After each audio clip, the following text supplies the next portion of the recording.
Welcome back everyone. So বন্ধুরা, গত পর্ব পর্যন্ত আমরা এতটুকু দেখেছিলাম। আজকে আমরা দেখব এই মেনুটা কিভাবে ডাইনামিক করতে হয়। ওকে, সো এটা ডাইনামিক করার আগে আমরা আরেকটা কাজ করব, সেটা হচ্ছে আমরা যদি আমাদের ফুটার ডট পিএইচপিতে যাই, এখানে দেখতে পাচ্ছেন যে আমাদের এই ফুটারটাকে আমরা বডির নিচে কল করেছিলাম, বাট এটাকে আমাদেরকে বডির উপরে কল করতে হবে। সো সিম্পলি আমি এটাকে বডির উপরে কল করে দিচ্ছি, wp_footer। ওকে, এখন আমি এটাকে কেটে দিচ্ছি। এর কারণটা কি বন্ধুরা? আমি যদি এটাকে কন্ট্রোল ইউ প্রেস করি যদি নিচের দিকে আসি, এখানে দেখতে পাচ্ছেন যে একটা এরর শো করছে। বাট এখন যেহেতু আমরা এটাকে উপরে দিয়ে দিচ্ছি বডি, এখন যদি রিলোড দিয়ে যদি আমরা কন্ট্রোল ইউ চাপি, দেখতে পাবেন যে আমাদের এররটা চলে গিয়েছে। সো আশা করি বুঝতে পেরেছেন। সো আমরা এখন যে কাজটা করবো, আবার functions ডট পিএইচপি তে যাচ্ছি। এখানে আমরা যদি মেনু ক্রিয়েট করতে চাই, এট ফার্স্ট আমরা সবাই জানি যে ওয়ার্ডপ্রেসে মেনু ক্রিয়েট করার জন্য একটা অপশন থাকে এই wp-admin এ। আমি আবার এখানে যাচ্ছি, দেখতে পাচ্ছেন যে আমাদের কিন্তু সেই অপশনটা নেই, আমাদের থিমে এই অপশনটা নেই। সো এটাকে অ্যাড করতে হবে। চলুন কি দেখা যায় কি করে অ্যাড করা যায়। অ্যাড করার জন্য সিম্পলি আমি এখানে একটা ফাংশন দিচ্ছি, সরি স্পেলিং মিস্টেক। ফাংশনটার নাম দিব আমি লার্ন, আপনি যে কোনো নাম দিতে পারেন। আফটার ওকে, এটা নাম দিচ্ছি। এরপরে আমি এটাকে একটা অ্যাকশন হুকের মধ্যে রাখছি। হুকটার নাম হবে আফটার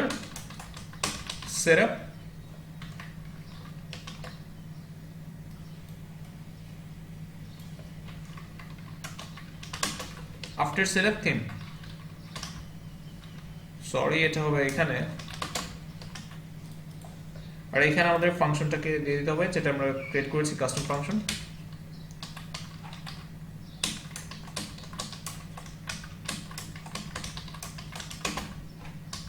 ওকে, এই ফাংশনটা আমি এখানে দিয়ে দিলাম। এরপর আমাদেরকে এই ফাংশনটার ভিতরে লিখতে হবে register underscore nav underscore menus. Okay, then এখানে আমাদেরকে একটা অ্যারে পাস করতে হবে। আমি এটাকে আগে শেষ করে দিচ্ছি এবং কি এই ফাংশন এই অ্যারেকশন এইটাকেও শেষ করে দিচ্ছি, অন্যথায় আমাদেরকে একটা এরর দেখাবে। আমি এর ভিতরে একটা অ্যারে দেব। ওকে, অ্যারের ভিতরে আমরা এখানে আমাদের যে মেনুটা হবে সেই মেনুটার একটা আইডি দেব, প্রাইমারি ড্যাশ মেনু। ওকে, এরপর এখানে একটা আমাদের যে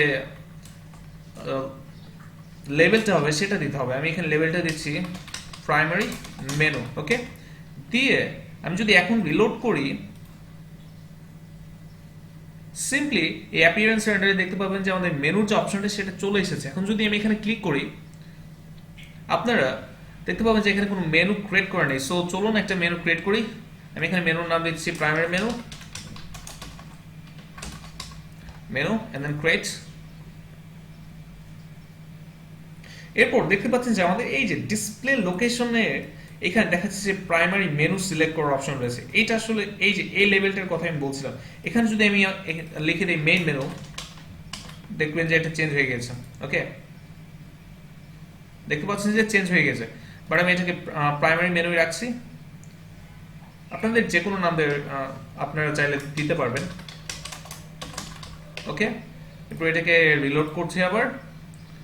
সরি, এখানে আমি এটা শেষ করিনি, অবশ্যই শেষ করতে হবে।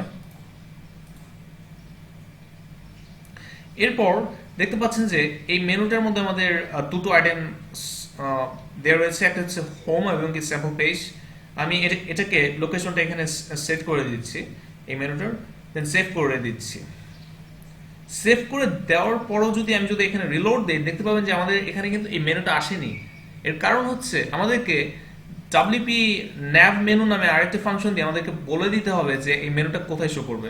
সো আমি এখানে এই যে আমাদের হেডার ডট পিএইচপি তে চলে এলাম, চলে এসে এই nav এর আন্ডারে এখানে এই কোডটুকুকে পেস্ট করে দিচ্ছি। ওকে, পেস্ট করে দেওয়ার পর আমি সিম্পলি এখন যদি রিলোড দেই বন্ধুরা, দেখতে পাবেন যে আমাদের মেনুটা চলে এসেছে।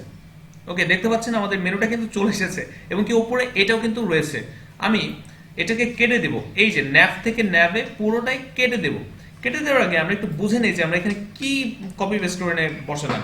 এখানে দেখতে পাচ্ছেন যে আমি এখানে ডব্লিউপি ন্যাভ মেনু নামে একটা ফাংশন নিয়েছি, তার ভেতরে একটা অ্যারে নিয়েছি। অ্যারের ভেতরে আমাদের যে থিম লোকেশন, আই মিন আমাদের এই মেনুটা কোথায় শো করবে সেটা দেওয়ার জন্য থিম লোকেশন দিয়ে এখানে এই যে এই আইডিটা দিয়ে দিয়েছি। এই আইডিটা কোন আইডিটা, আমরা যদি ফাংশনস ডট পিএইচপি তে যাই, এই আইডিটা হচ্ছে এই যে এই আইডিটা প্রাইমারি ড্যাশ মেনু। ওকে, এই আইডিটা আমরা এখানে দিয়ে দিয়েছি। এরপর এখানে আরেকটা বিষয় দিয়েছি, সেটা হচ্ছে কন্টেইনার ক্লাস। কন্টেইনার ক্লাস এই বিষয়টাকে, কন্টেইনার ক্লাস এই বিষয়টা হচ্ছে মেইনলি আমাদের এই যে এই ন্যাবের যে ক্লাসটা রয়েছে, এটার ক্লাসটা হচ্ছে কন্টেইনার ক্লাস। এরপর বন্ধুরা আপনারা আরেকটা দেখতে পাচ্ছেন হচ্ছে আইটেমস র‍্যাপ নামে আরেকটা প্যারামিটার রয়েছে। এটা কি?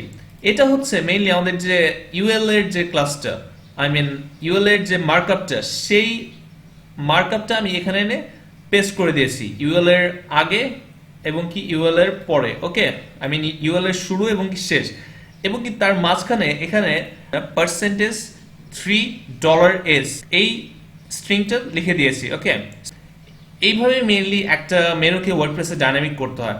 আমি জাস্ট এখানে এখন এই ন্যাভটাকে কেটে দিচ্ছি, এটা কোনো প্রয়োজন নেই যেহেতু আমরা অলরেডি ডাইনামিক করে ফেলেছি।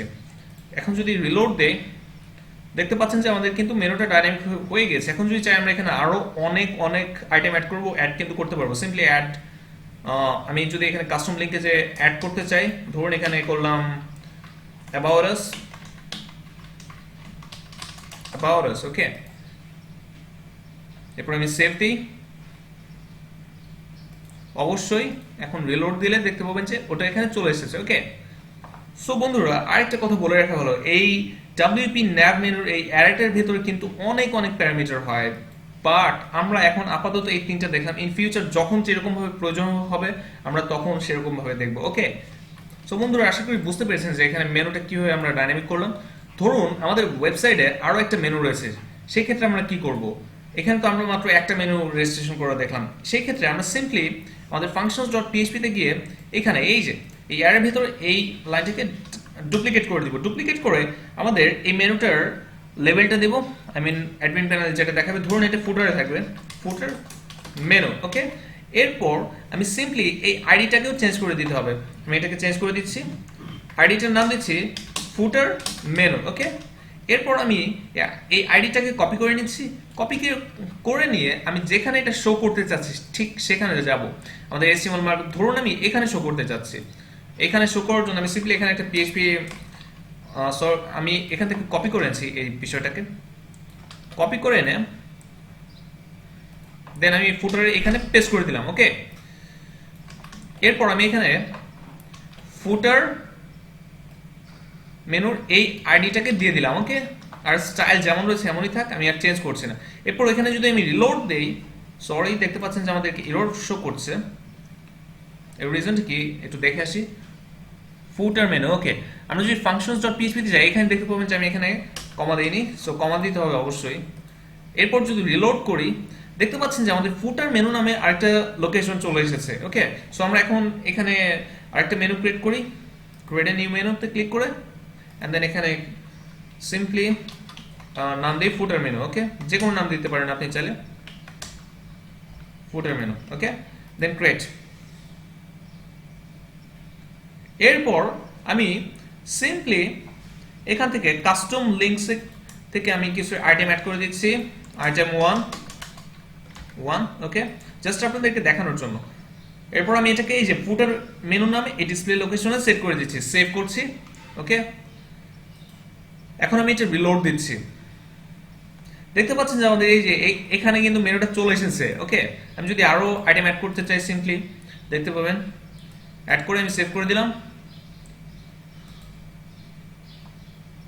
ওকে, দেখতে পাচ্ছেন যে চলে এসেছে, বাট আমরা এখানে এই মেনুটা রাখছি না, আমি এটাকে ডিলিট করে দেই, কোনো প্রয়োজন নেই, শুধু কোনো প্রয়োজন নেই। সো এখন আমি এটাকে কেটে দিচ্ছি।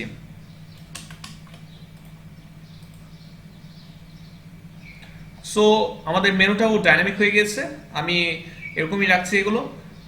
ইনশাল্লাহ আপনি বুঝতে পেরেছেন যে কিভাবে ওয়ার্ডপ্রেসে মেনু ডাইনামিক করতে হয়। পরবর্তী পর্বে আমরা নতুন কিছু দেখবো। সো আশা করি আপনাদের ভিডিওটা ভালো লেগেছে। সবাই ভালো থাকবেন। আল্লাহ হাফেজ।